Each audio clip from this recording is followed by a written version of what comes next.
bạn, chúng ta đang cùng đến với chương trình Chuyện phim cuối tuần. Như thường lệ thì ngày hôm nay Quang Bảo và Aaron sẽ là đội trưởng của hai phe. Một bên là phe Việt Nam, một bên là phe những người nước ngoài có thể nói tiếng Việt. Và chúng ta ngày hôm nay sẽ cùng nhau trò chuyện thêm về rất là nhiều những cái chủ đề hấp dẫn. Có thể là tình yêu, có thể là gia đình, hay có thể đó là khác biệt về văn hóa, đúng không anh Aaron? Đúng rồi, chúng ta chắc chắn có rất nhiều chuyện để nói hôm nay. Yeah. Rồi thì ngay bây giờ chúng ta hãy cùng nhau gặp gỡ nhóm khách mời. Đầu tiên là nhóm Việt Nam của chúng ta sẽ bao gồm có ca sĩ Bảo Quân, diễn viên Miswa, diễn viên Thùy Anh, diễn viên MC Kim Nhã, diễn viên V-Max và diễn viên G.A. Nguyễn. Còn giới thiệu bên phía nước ngoài, chúng ta có bạn Linh đến từ Nam Phi. Chúng ta có chết rồi Uzi có bạn Wuxi đến từ Hàn Quốc. Chúng ta có bạn Sejun cũng đến từ Hàn Quốc. Từ nước Ba Lan chúng ta có bạn Adi. Từ nước Nhật chúng ta có bạn Akari. Và cuối cùng đến từ nước Mỹ là bạn Venezuela. Em thấy là có vẻ như là hai nhóm của chúng ta lúc nào cũng rất là cân tài cân sức với nhau, đúng không anh? Là khi mà có một cái chủ đề nào đó thì khi mà được đem ra bàn luận thì ai cũng gần như có câu chuyện riêng và đều mong muốn được kể và được chia sẻ cả. Thế thì chúng ta hãy cùng chờ xem là ngày hôm nay sẽ là những chủ đề như thế nào. Tuy nhiên trước khi đến với chủ đề chính ngày hôm nay thì chúng ta sẽ cùng nhau đến với đoạn video quen thuộc, đó chính là đoạn video của lớp học tiếng Việt căng thẳng. Chúng ta xem nào.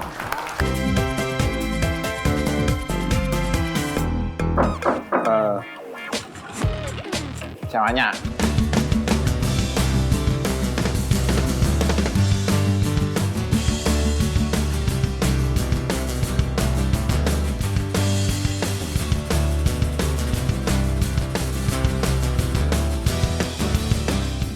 Em đến đây để xin việc vì em biết từ xưa rồi là anh tìm thầy giáo tiếng Việt cho con trai của anh. Tại sao em xin vậy? Ngày xưa là em học ở ngành Việt Nam học thì muốn làm cái gì trí thức hơn. Thì em thì làm ở cái công ty của anh, làm về tã, toàn là tã cả ngày thì chỉ xem tã thôi. Bán thì có nhiêu tiền, có lẽ là công ty có nhiêu tiền. Và hơn nữa là em không có tiền. Tiền là Phật, có cái mồm thì phải ăn. Thì em đang chê cái lương của em kiếm ở công ty này hay sao? Nói chung là em đang mua nhà, có vợ Việt Nam rồi. Tiền không phải là vấn đề chính. Cái chính là em đã học ở ngành Việt Nam học. Mà sau đó thì xin việc ở trường đại học không được thì phải làm tã. Và bây giờ thì thấy hơi buồn vì cái óc của em sắp chết rồi. Cái óc của em không phải là thứ duy nhất mà sắp chết rồi ha. Thì đang nguy hiểm lắm nha. Bây giờ phải thử cái khả năng sư phạm của em. Sẽ xem là em có khả năng để mà dạy bạn Linh này. Em thích có anh này làm gia sư cho em hay không? Dạ có. Anh ấy nhìn đẹp trai lắm. Đẹp trai hay không thì có liên quan gì chứ? Em có thấy giáo đẹp trai, em quá tập trung. Tập trung hả? Thầy giáo à hay là bên việc học? Em tập trung thầy giáo hỏi em làm gì. Em lại cho anh xem. Em học tốt với anh nha. Được. Ok, em Linh nói trước ha. Em người cố gắng nói trước hả? Không. Ok. Cố gắng nha, tập trung cố gắng nhé. Ok, cảm ơn cô thầy giáo. Nếu nói làm lần này thì nói lại, nói làm lần nữa thì lại nói cho đến lúc luôn lỡ lút hết làm lãnh. You got a lot of work to do, buddy.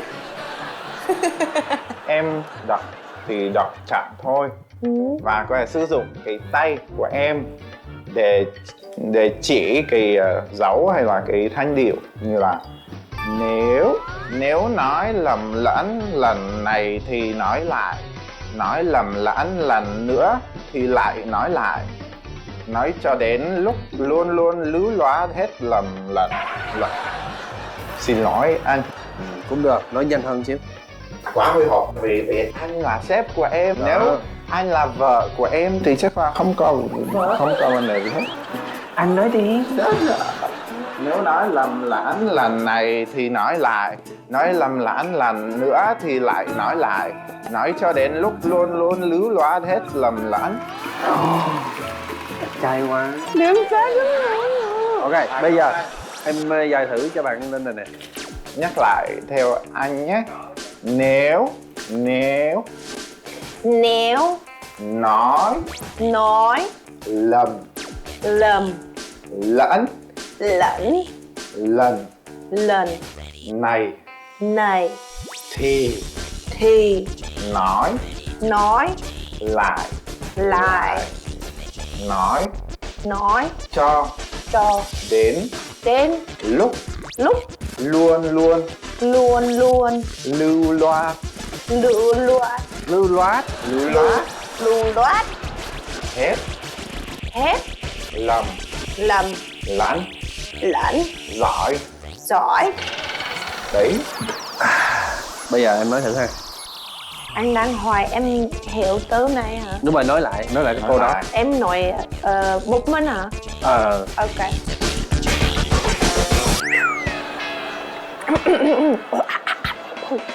Nếu nói lắm lắm lần này thì nói lại nói lắm lạnh lắm nữa thì lại nói cho đến lúc lút luôn lừa lắc loát hết lầm lạnh. Giỏi quá. Pretty good. Câu thứ hai đi. Con cá mồi béo để góc quéo cho mèo đòi ăn. Con cá mồi béo để góc quéo cho mèo đòi ăn. Ok, bây giờ là em đọc thử cái câu này nè. Con cá mồi béo để góc kéo cho mèo đói ăn. Được. Phải chậm lại một chút. Con cá mồi béo để góc quéo cho mèo đói ăn.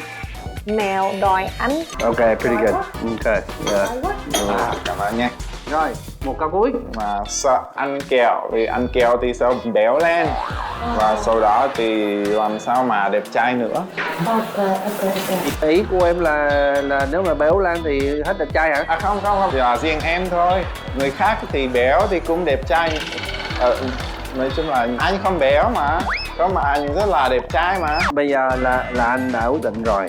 Em hoàn toàn có quyền để mà dắt con này ở ngoài để dạy tiếng Việt. Hai bạn cứ kết hợp với nhau để học tiếng Việt gì đó với nhau đi. Còn đối với con trai tôi thì tôi sẽ tiếng người khác. Cảm ơn. Tại sao?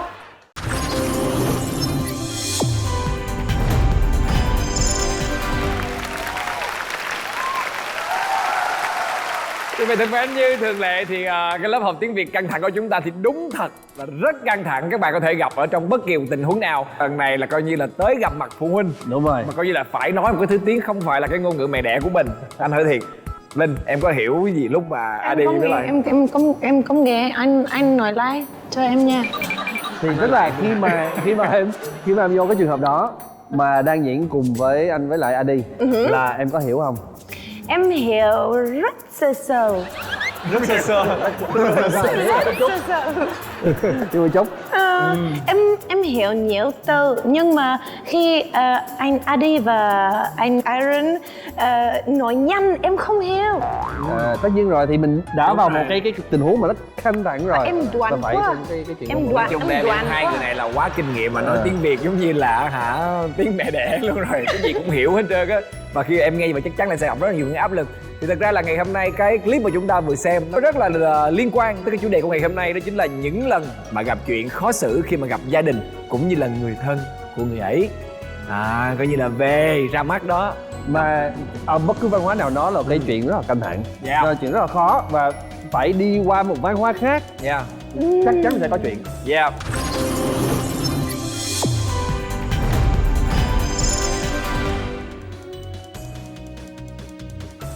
Chúng ta hãy cùng chờ xem coi ngày hôm nay liệu rằng là những cặp đôi ở Việt Nam hay là những cặp đôi mà những bạn ở nước ngoài đến Việt Nam hay là những bạn Việt Nam yêu người nước ngoài thì khi mà gặp phụ huynh thì có gì khác biệt hay không. Chúng ta hãy cùng đến với những trường hợp ngày hôm nay nha.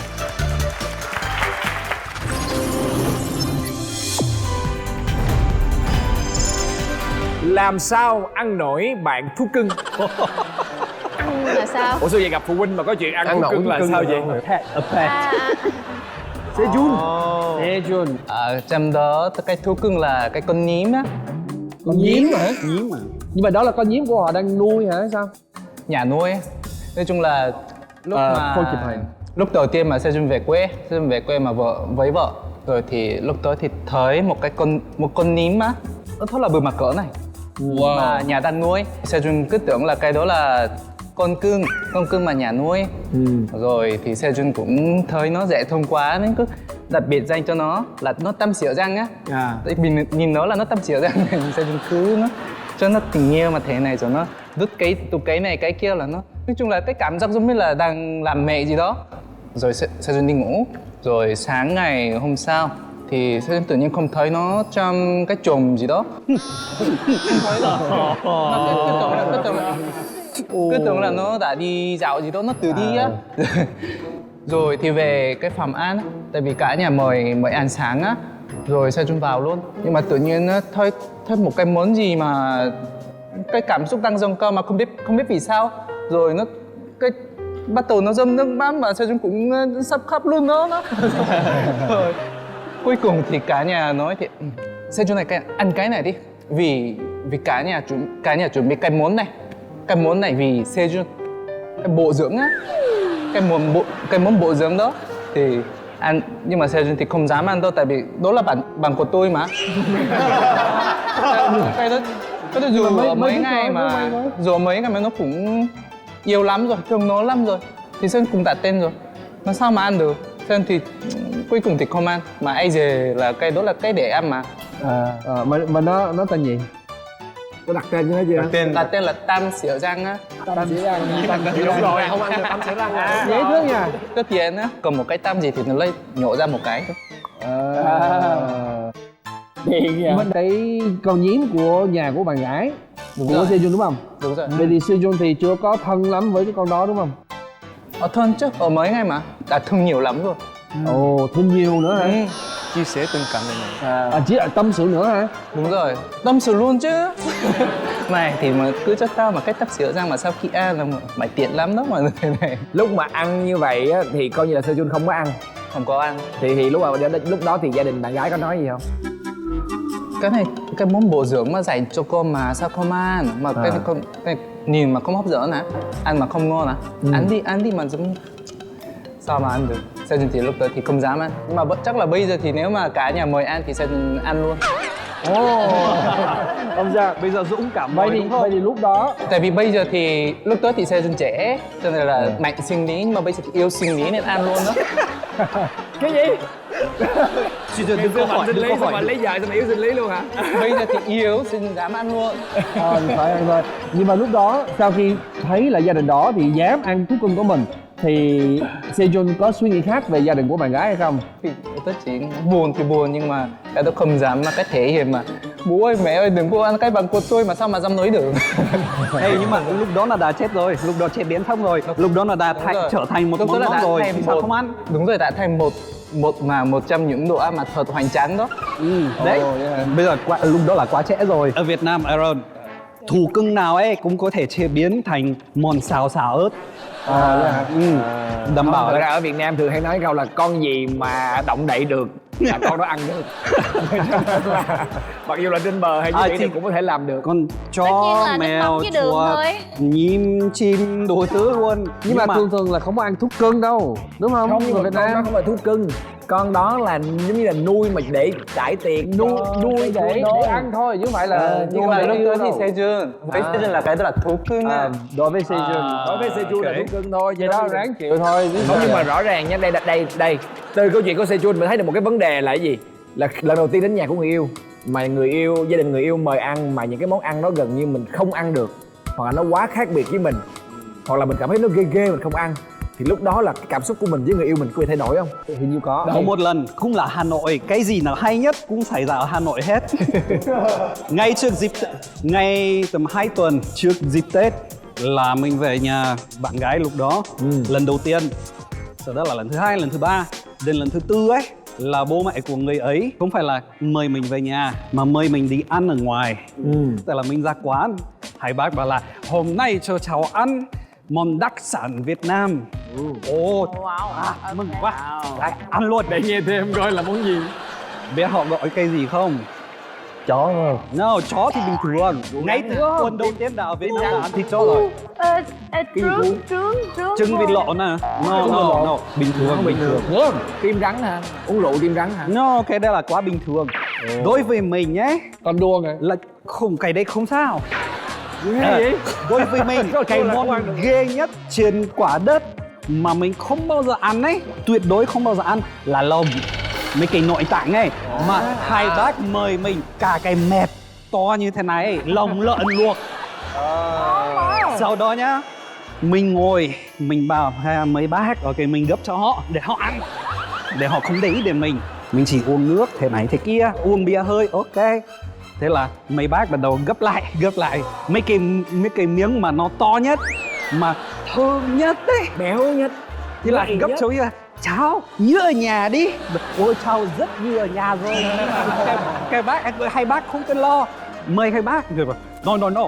Đã, to thế này phải ăn nhiều vào, nhau. Đây, ok, thế thì mình cứ ngồi, hai bác thì mình thì Nhưng mà ok, ăn đi. cái món này không có ở Ba Lan hả? Bởi vì ở Mỹ có món này. No. Ở Ba Lan này thì chỉ lấy cái lòng ấy, làm sạch, làm cái vỏ xúc xích thôi. Nhưng mà bên nhá, trong thì cái khổ nhất, Aaron, cái khổ nhất đấy là lúc đó là lần đầu tiên và cũng là lần duy nhất trên đời mà mình đang ăn cái gì đó mà không phải là rửa miệng bằng nước hoặc nước lọc hoặc là bia, mà bằng cái nước mắt mà mình đã phải nuốt lúc đó ấy. Vừa ăn vừa khóc, nhưng mà khóc là cứ nuốt. Hai bác thì ngon không? Ngon. em mà lúc đó là có thấy có một suy nghĩ khác về cái gia đình của người ấy hay không? Không, nhưng mà lúc đó là mình chỉ biết là lần sau nếu mà hai bác mời ra ngoài ăn ở quán ấy là mình sẽ chọn quán mà mình phải mời trước, không cho hai bác mời mình. Để mình làm chủ của cái tình huống. Không có đó hiểu được cảm giác của người nước ngoài đến Việt Nam, tại vì ở Việt Nam cũng đúng thật là có rất là nhiều món mà bản thân người Việt còn không dám ăn, chứ đừng nói gì tới là người nước ngoài, đúng không? Như là con đuông anh nói là có Đua là không dám ăn. không ăn được, bạo lực lắm. Anh ăn á mà anh nuốt vô và nó nhúc nhích tới bụng luôn á. Anh không cắn luôn hả? Thì cố gắng cắn nhưng mà cắn không có trúng cái đầu, thì cái chiến lược là cắn cái đầu cho nó chết luôn rồi nuốt, đúng. Nhưng mà cắn hoài không có trúng cái đầu mà nuốt luôn, thì cố gắng nuốt bởi vì nó to quá nó không có vô. Rồi cố gắng nuốt nhưng mà nó to hơn cái cổ họng rồi, thì nuốt rồi cố gắng thì nó cuối cùng nó mới vô rồi nó nhúc nhích xong rồi nó đi ra luôn. Xong nó đi ra rồi, nó đi ra. Ghê lắm. Nó kiếm exit không anh? Nó đi vô, nó đi ra kiếm exit không? Thì nó chết luôn, không có cho nó ra nữa đâu. Không cho ra. Em chưa ăn bởi vì em là người ăn chay. Ăn chay. Ăn chay. Em ăn chay đường à? Không ăn vegetarian. Ok, đó là các bạn nước ngoài, còn các bạn Việt Nam thì sao? Tại vì sợ lắm, sợ mấy cái đó không ăn đâu, cho dù gì cũng không ăn đâu. Nhưng mà cái vấn đề có gây rắc rối với hai bác hay không? Em sẽ xin lỗi là em ăn không được, em ăn chay. Ăn chay xạo nha. Một chiêu để mình có thể từ chối mà mọi người không giận mình. Nhưng mà xạo thôi. Không, nói chung Sao là lại cái có chuyện ăn món uống nào khó ngon lắm. mà Tại vì ăn mỗi trực nhà tiếp á? mỗi khác, ăn uống nó khác nhau. Và đôi khi cái chuyện đó mà cái chuyện chỉ hấp dẫn khi nào mà về làm dâu thôi. Nấu nướng đó mới căng thẳng, chứ còn bạn trai bạn gái gặp lần đầu là cũng nhẹ nhàng. Đúng rồi. Đúng không ạ? Thôi bây giờ hãy đến với câu chuyện thứ hai nè. 1, 2, 3, 4, 5, 6. Em biết xưng hô như thế nào đây? Ồ, cái này chắc như là là về bạn nhà Linh ở có nhà gặp nhiều rồi. người lắm. Đây. Cái này em đoán là giống như là gia đình đó có nhiều anh chị em đúng Nhiều, không? đúng rồi, Có nhiều nhiều cô quá dì chú bác nên đúng xưng không? hô khác. Đâu ai câu chuyện của ai? Đó. Ok, một năm trước em có bạn trai người Việt. Okay. Mẹ của anh có nhiều Anh chị em. gái, anh chị em. Nhưng mà không có anh, có chị luôn. No uncle, only aunt. Không có cậu gì hết, chỉ có gì thôi. Ok. Anh rất muốn em đi gặp gia đình của anh. Anh nói ok, hôm nay chúng ta đi nhà của cô Năm. Em gặp cô Năm rồi nhưng mà em quên mặt của cô Năm và em quên nhà của cô Năm ở đâu. Và em hỏi cô Năm là ai? Không biết. Ok, ngày sau anh nói ok, chúng ta đang đi gặp cô ba và em không biết cô ba. Không biết cô ba luôn. Và em đi nhà của cô ba và em nói chào cô Năm. Cô nói không phải là cô Năm, còn là cô ba. Kiểu Vậy thì đây là chị em của ba của bạn trai của em đúng không? Không phải là của mẹ. Không. Là hai chị em của ba của bạn trai của em. và của mẹ. Vậy thì không phải là cô Gì? mà gọi là gì? Từ Aaron. Đúng rồi. Tiếng Việt phức tạp quá. Tiếng Anh chỉ có cái and and uncle, you và me Người thì Nam. Người Nam. Người Nam, ok. dì Năm, Như thế. dì Năm, dì ba. Coi như nếu mà là chị em của ba thì gọi là cô, còn của mẹ thì gọi là dì. Dì. Ok. Nhưng mà nếu mà là chị của mẹ thì gọi là bác. Gì đó, thấy tiếng Việt của các bạn, mà thậm chí là tiếng chồng của dì khác, Rối loạn. và của cậu khác. Đúng rồi, là thím là dượng. Dượng mợ. Đây là Yeah. đủ thứ chuyện. Nhưng mà phân biệt rất là rõ để mà gọi cho dễ hiểu không? Gọi cái là biết liền. Cũng đúng. Ủa mà phụ nữ á, là thường thích trẻ thì tốt nhất á, là giống như an toàn nhất là xưng mọi người là cô đúng không? Khỏi cần là cô 1, cô 2, cô 3, giống như dạ cô là được rồi. Thì họ không biết là mình quen. Ở Hàn Quốc có phân biệt thứ bậc như vậy không? Dạ có, nhưng mà em nghĩ là em thấy ở Việt Nam thì có nhiều cô quá, có nhiều chú quá. Chú gì cũng có đó, em không biết sao luôn. Hàn Quốc thì đơn giản thôi. Nhưng mà em ngày xưa lúc mà đi học thì có một bạn em rất là thân luôn. Bạn đó là lúc thì lớp 9. Thì bạn ấy thì có một anh lớn, bạn đó kêu là tôi thì có 2 anh em thôi anh hai với lại mình á.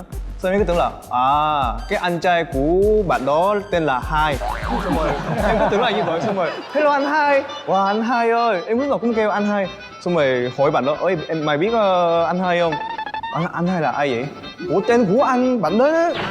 Xong rồi ai cũng xong xỉu luôn. Xong lúc đó em mới hiểu là anh Hai là kiểu anh cả, đúng không? Anh trai. Nhưng mà anh hai là anh cả ở miền Nam nha. Dạ. Chứ ở miền Bắc là anh cả. Anh cả. Đúng rồi. Em tưởng là Chứ không anh phải Hai là là tên là Hai á. Bởi vì nó cũng tùy vùng miền nữa. Hiểu Không, lầm. tự nhiên bây giờ em nói ra em thấy là tiếng Việt em phức tạp thiệt.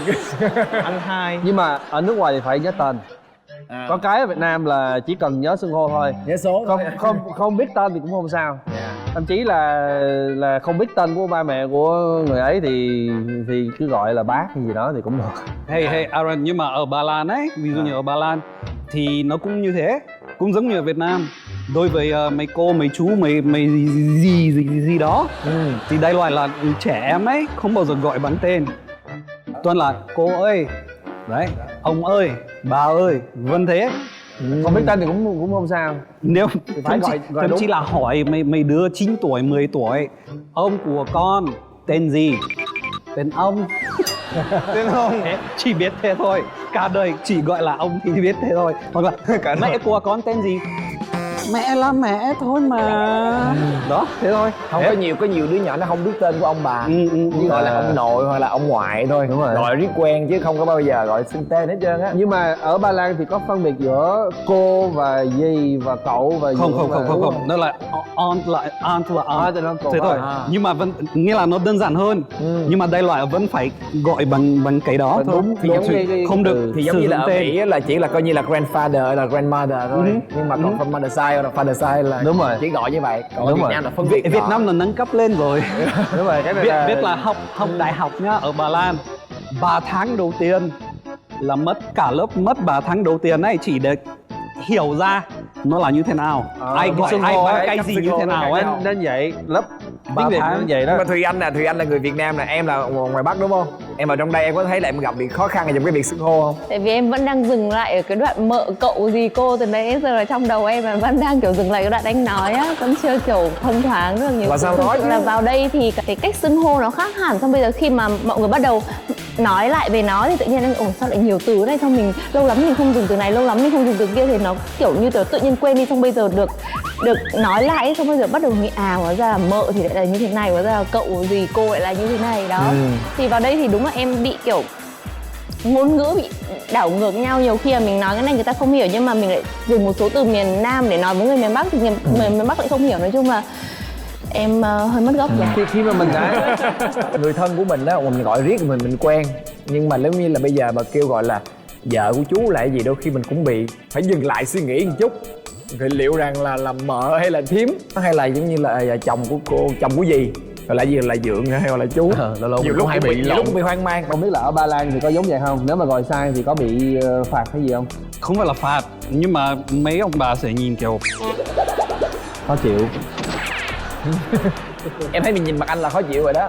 đấy biết rồi.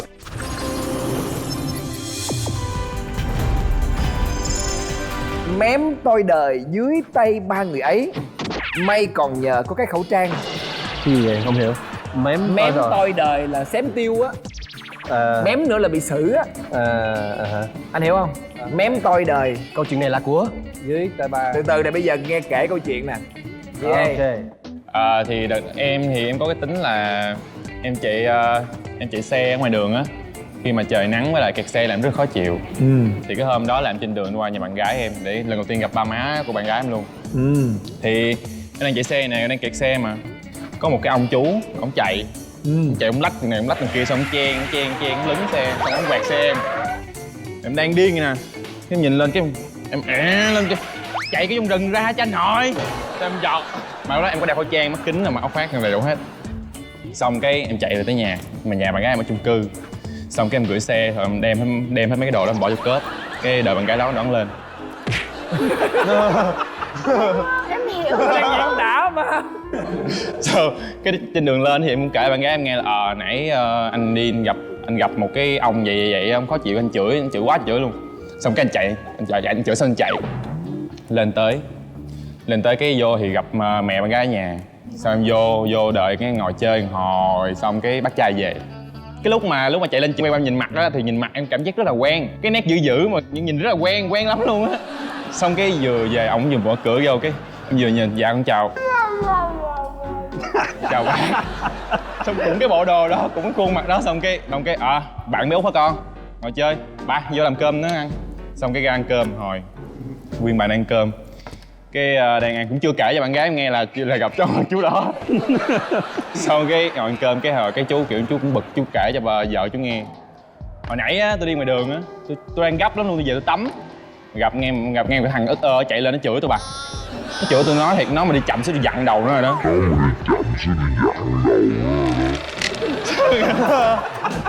Xong ngồi ăn cơm mà cái trong bụng cứ chú của con. Xong quay qua em nhìn bạn gái em kiểu nè, không ăn nữa để đổ xuống nhìn. Xong cái em nhìn. Là em có thừa nhận không? Không, sao ngu thừa nhận. Xong rồi sau này mới biết á là ngày xưa chú từng là giang hồ. Và cái lưng của chú có một con rồng quấn quanh cái lưng. Oh, wow. Xong cái His father has a tattoo in the back, right? Like a big dragon. There's a dragon tattoo on the back. Anh có sợ không? trời ơi quéo luôn. Mà chú có nghe cái này thì chú cũng đừng quýnh con rồi, xong rồi chú qua rồi ha. Vậy thì cái này gọi là bánh coi đời thật á. Yeah. Hay em thoát nạn được vụ đó, anh thấy này. Anh dạ khẩu trang. Về em có những trải nghiệm thú vị đó. Anh đi, anh mà rơi tình huống đó anh sẽ xử lý như thế nào? Không thì sẽ ngồi với nhau ấy, như hai răng hổ với nhau, ok, nhìn thẳng vào mắt nhau ấy. Bảo là, này, mình sẽ làm giống như người yêu của một bà chị ở ngoài Hà Nội. Nhưng mà chị không phải quê ở Hà Nội mà là Hải Phòng. Thế là các bạn tự hiểu đúng không?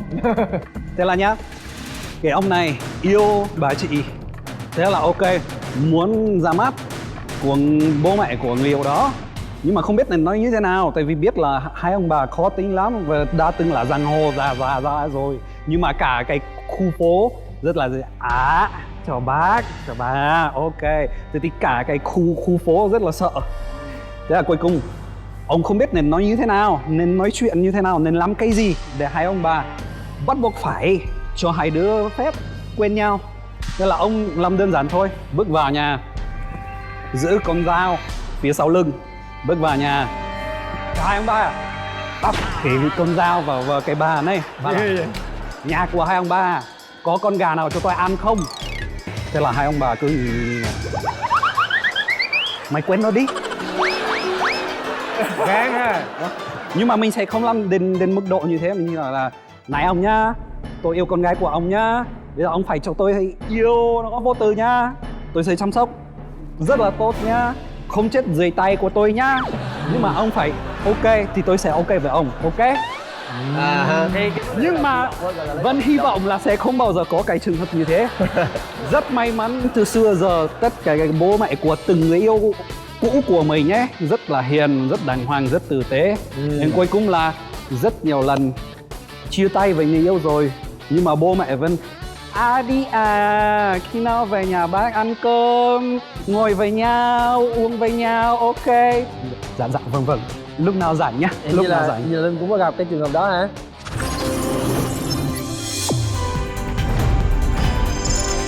Lần đầu gặp gỡ, gia đình bạn đã giục cưới. Ok, xin mời Vanessa. Hôn thì có vẻ lâu nhưng mà cưới thì nhanh nha.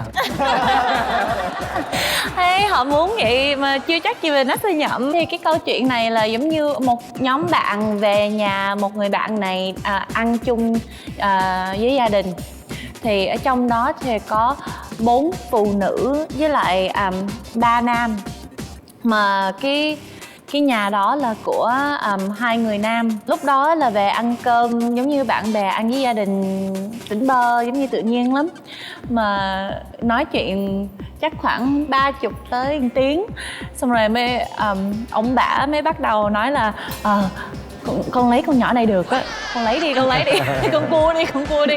Lúc đó Vanessa cảm thấy rất là bất ngờ, với lại rất là giống như xấu hổ, là tại vì bạn của mình thôi, chỉ có bạn không phải là bạn trai luôn. Không có đi điên, không có bạn trai, không có cái gì hết, mà tại vì bạn chơi chung nhóm vậy á, mà gia đình cứ giống như cứ nói vậy hoài á, làm cho Vanessa rất là ngạc nhiên. Thì cái này thì cũng thường xuyên xảy ra đó. Coi như là anh Aaron cũng gặp cái trường hợp đó khi về Việt Nam rồi. Đúng rồi. Vanessa cũng gặp trường hợp. Ở nước ngoài có trường hợp đó không ta, Akari? Với Nhật thì thường là nếu mà thăm ba mẹ thì có nghĩa là muốn kết hôn à.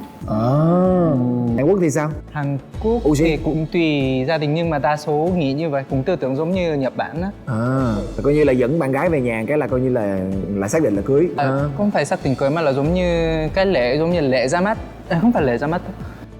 Ra mắt nói chung là giới thiệu mà người yêu mà đến mức có thể kết hôn mà giống như này.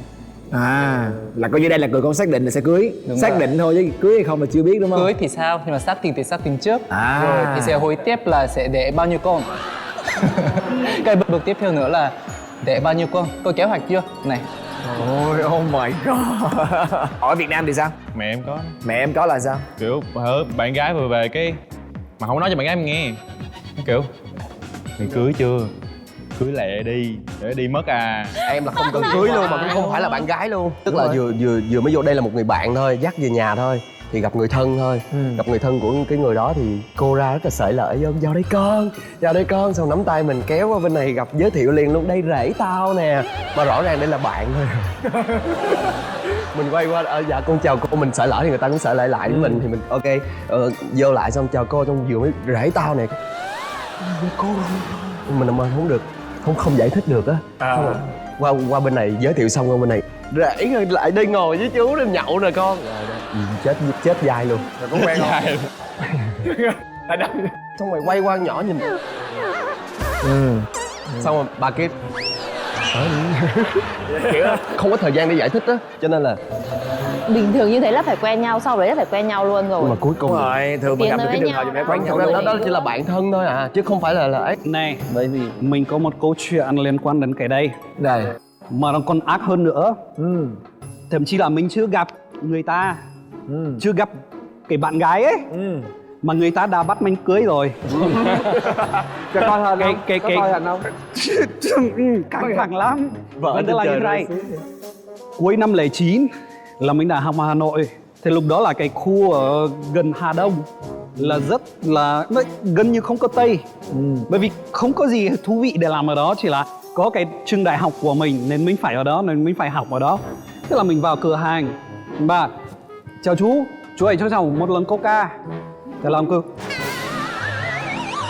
mình chú ơi cho cháu một lon Coca. Ông cứ nhìn con ơi xuống đây. Thế là con gái của ông tới hỏi là sao bố, thằng Tây này muốn mua gì ấy, bố không hiểu, con biết tiếng Anh hỏi nó đi. Thế là con gái cứ what would you like to buy. Thế mình anh đang nói với bố em ấy là anh muốn mua một lon Coca. Thế là con gái cứ bố Tây nói tiếng Việt mà. Ồ, cháu nói tiếng Việt hả? Đang nói tiếng Việt với ông, đây là lần thứ 3. Thế là ông cứ ôi giời ơi, có bạn gái chưa? Chưa. Có vợ chưa? Chưa. Muốn có không? Có. Gái Việt Nam không? Có. Lấy nó không?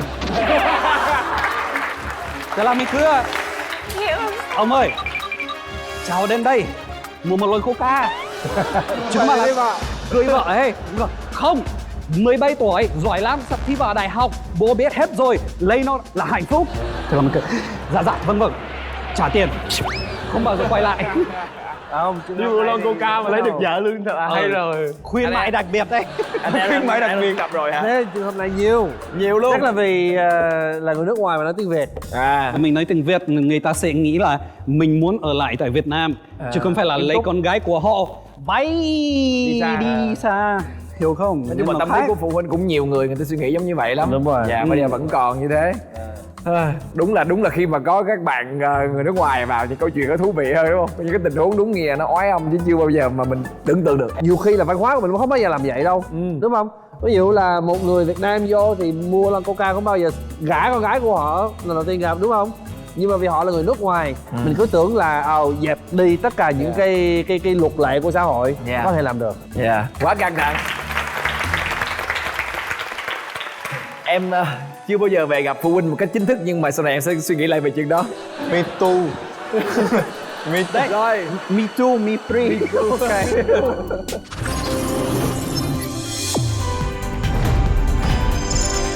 Người yêu mới là anh vợ của đồng nghiệp thân thiết với bạn trai cũ vừa chia tay.